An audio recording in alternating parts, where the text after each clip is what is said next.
শ্রীলঙ্কার এই জর্জ টাউনে ঘুরতে আমার অনেক ভালো লাগছিল এবং এখানে ইনি গান গাচ্ছে দেখুন।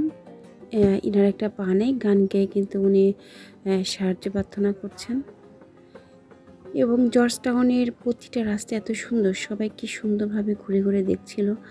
আমি এই দৃশ্যগুলি খুব সুন্দরভাবে উপভোগ করছিলাম। যাদের দেখছেন এরা হেঁটে হেঁটে যাচ্ছে, আসলে এই জর্জ টাউনটা তারা ঘুরে ঘুরে দেখছে। এবং এখানকার বিল্ডিংগুলো এত সুন্দর সাজানো গোছানো। আমি তো বাইরে থেকে দেখলাম, ভিতরে আসলে কি এটা তো দেখা হয়নি। একা ভ্রমণ করে অনেক কিছু আসলে এরকম করে ঘুরে দেখা যায় না। তবে চারিদিকে অনেক দোকানপাট দেখলাম, যেটা আমার অনেক ভালো লেগেছে। আপনাদের কেমন লাগলো সেটা জানাতে কিন্তু ভুলবেন না। অনেকেই এই রিক্সা করে চলাফেরা করছে।